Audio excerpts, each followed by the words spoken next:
Bima Pub, urahisi wa maisha. Swali la kwanza. Ualbino unatokea kutokana na wazazi wa aina mbili kuwa na zile chromosomes za aina fulani. Je, elimu inatolewaje ili watu hao sasa wasiende tena kukutana au kuoana ili waongezeke kwa kasi? Hilo ni la kwanza. Swali la pili. Kwa kuwa vifaa hivyo umevitaja, eneo linalofahamika zaidi ni hospitali ya KCMC. Je, inawezekana sasa kutoa vifaa hivyo kwenye hospitali za rufaa na kushusha kwenye vituo vya afya hadi kwenye dispensaries? Mheshimiwa Naibu Waziri, majibu.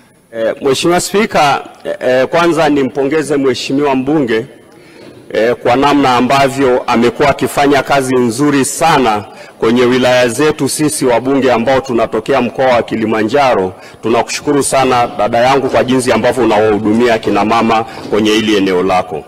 Lakini swali lake la kwanza kwamba kuhamasisha watu ambao wana uwezekano wa kupata mtoto albino wasioane, hilo ni gumu kidogo kwa sababu wanaanza kupendana hata kabla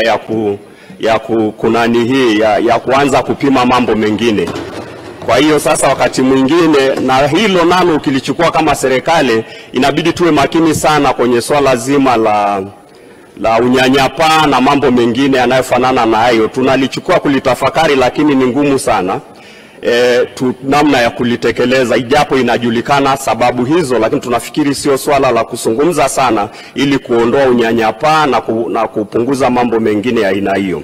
Lakini swali lake la pili, anasema KCMC. Kwanza nitumie fursa hii kwa kuipongeza KCMC wao wamefika mbali. Hayo mafuta wana kiwanda chao cha kuzalisha wenyewe. Kwa hiyo niwapongeze sana hospitali ya KCMC. Lakini pia niseme ndio maana tumeweka kwenye bidhaa zinazosambazwa na MSD. Maanake MSD inasambaza mpaka vituo vyetu vya afya, dispensary, kuhakikisha tunapatikana. Kikubwa ni kuwaomba ma-DMO pamoja na wafamasia wa wilaya katika hizi bidhaa. Inawezekana wakati mwingine hazifiki huko chini, sio kwamba hazisambazwi. Mara nyingi wanachoangalia MSD ni maombi kutoka wilaya husika. Ni wahamasishe ma-DMO watambue watu wenye ualbino kwenye maeneo yao, alafu sasa waweze kuweka hizi bidhaa kwenye bidhaa wanazoagiza ili waweze kupata huduma huko wilayani kwao.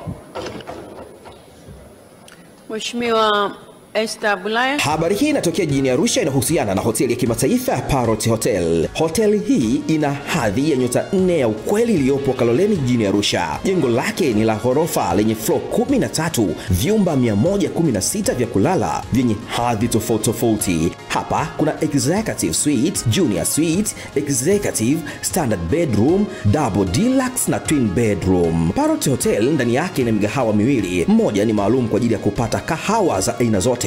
Sehemu ya pili ni ya kupata chakula pekee. Hapa kuna bar maalum yenye swimming pool iliyopo floor ya 3. Kuna kumbi za mikutano kubwa 2 na kumbi ndogo kwa ajili ya vikao. Katika Afrika Mashariki, Parrot Hotel kwa sasa ni hoteli ya mfano kutokana na ubora wa huduma zake.